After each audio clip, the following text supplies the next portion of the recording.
So some would accuse you of fanciful thinking. Some would accuse you of dreaming and not facing reality. And we would say, good. Good.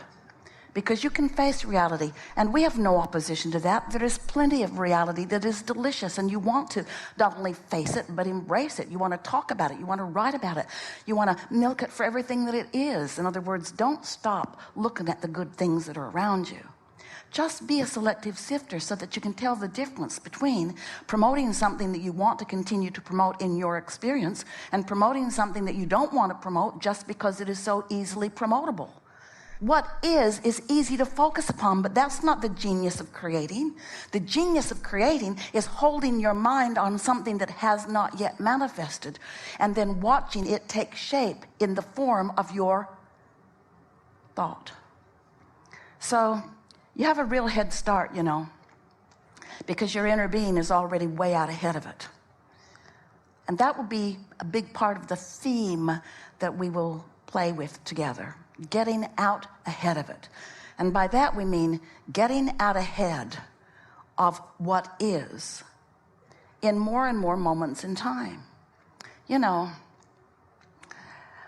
Those dear hearts, those dear ones that welcomed you into this time and space. Parents, nice, well-meaning people, mostly. So your mother believed something. We won't go into why. She just believed it. And because she believed it, she talked about it a lot. And because she talked about it a lot, she kept it active in her vibration, so it was her point of attraction. And because it was her point of attraction, she manifested it.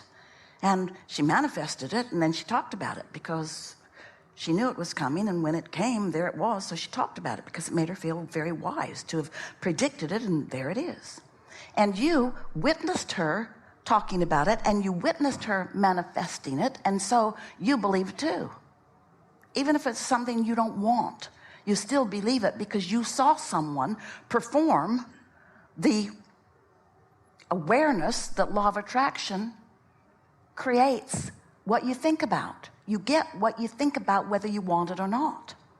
So many people are so realistic and so busy facing reality that they are pretty sure that because they've seen it, that then it must be true, naturally. And because it's true, then it must be probable for all. And we say, oh, that's the variable that most humans aren't aware of.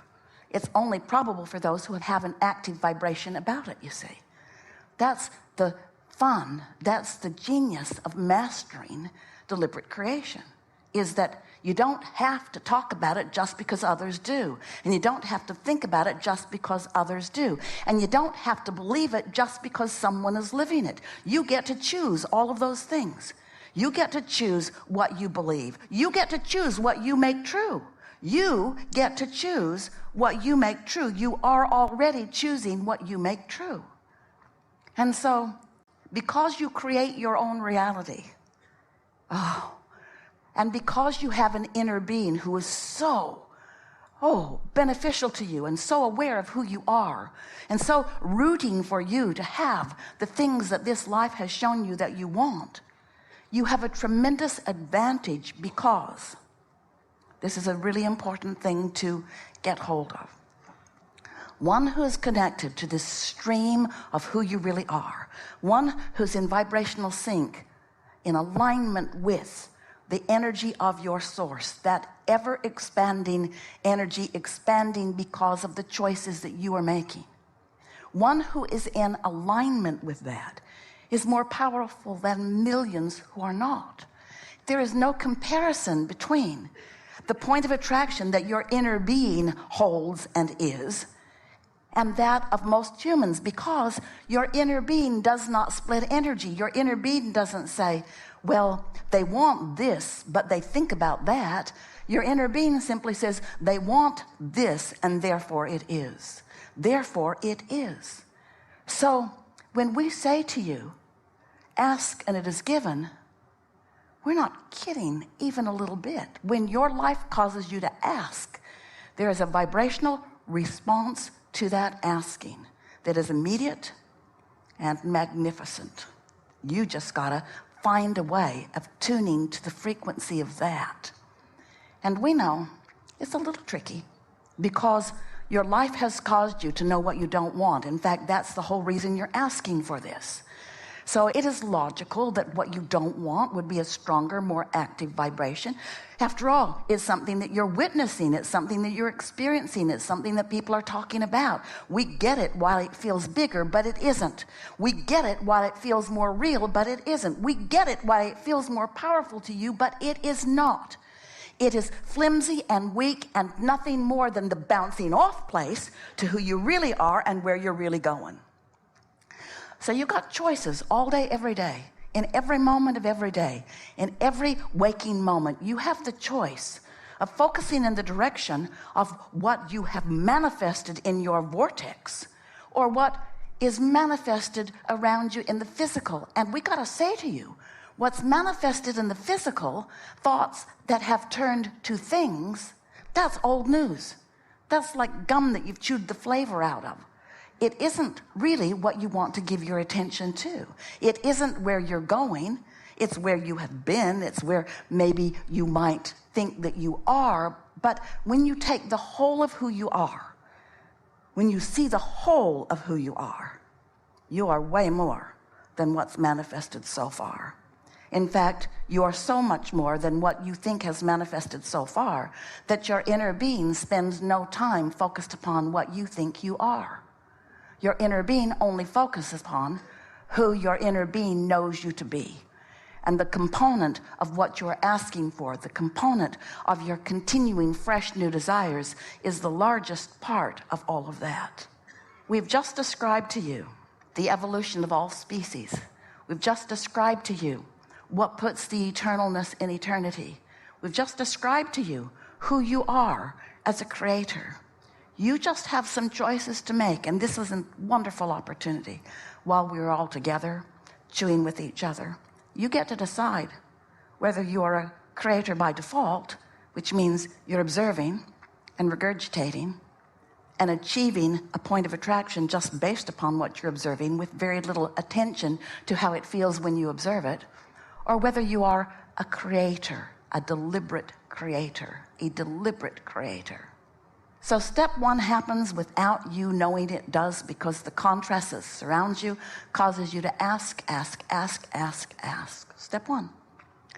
Step two is, as we just described, when you ask, your inner being and all those cohorts that hang around there, cadre of pure positive energy, you want to call it God, we want to call it source, you want to call it God, we want to call it inner being.